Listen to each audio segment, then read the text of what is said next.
Hi, and welcome to a presentation given by the Shadowserver Foundation. Block List Report, a report based on non-Shadowserver public IP block lists.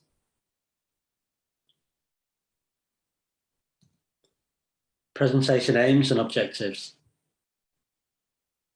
Introduce block list reports. Highlight a sample block list report. Describe key features of the report. Demonstrate how a national cert can action a block list report. Offer guidance on how to protect and remove block lists.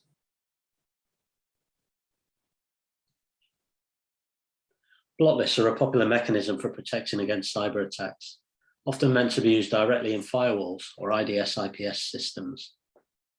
The sources and mechanisms behind the block lists may be very varied. Shadowserver monitors over 110 public lists daily, aggregates the data, and shares it with consumers.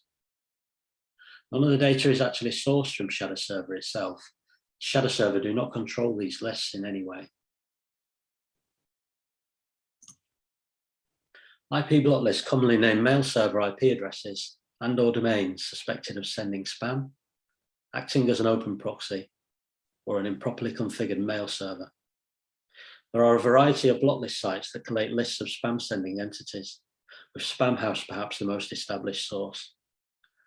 List owners have different views on why an IP constitutes a block, such as the speed and number of emails or server requests sent, mail settings, or the volume of spam reports filed. The visualization shown on this slide is the aggregated block list data that we hold, plotted globally by country, with the highest volume countries highlighted in red and the lowest in blue. It is reasonable here to state that the countries with the greater numbers of block list IPs correlate with them having the highest volumes of IPv4 infrastructure by country.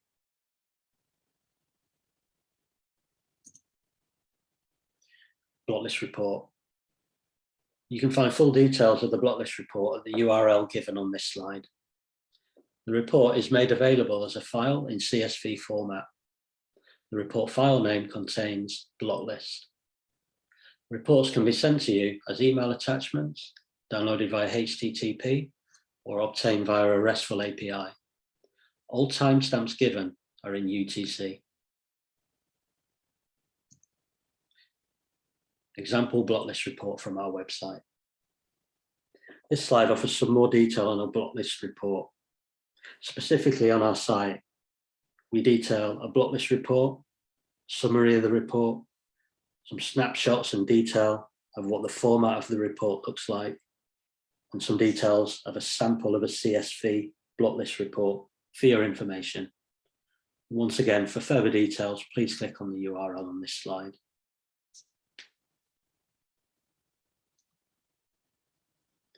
How to action a block list report. Looking at this slide, we have an example block list report highlighting report fields, such as the timestamp of the block list event, the IP in question, potentially a host name, some geolocation details, and crucially a source field that can enable a national cert to action a block list report. In this case, blocklist.de is the block list provider to be approached for removal.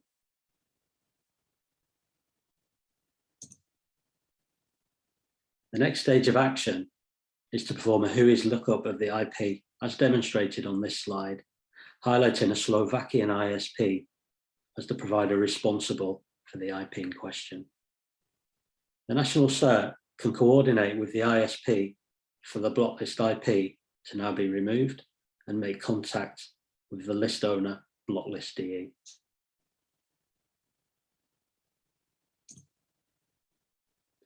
Verifying block list results. Shadowserver provides the report as is, based on data published by other list owners. Some block lists may contain false positives. Some block lists may be old and have stale data. Questions on block list content should be directed to the source of the particular list mentioned in the report. Block list removal. Steps to take to remove the block list will be to visit the provider and confirm the IP. Please note that our reports often only report out the wider CIDR block. List owners will provide a general listing reason as shown in our report.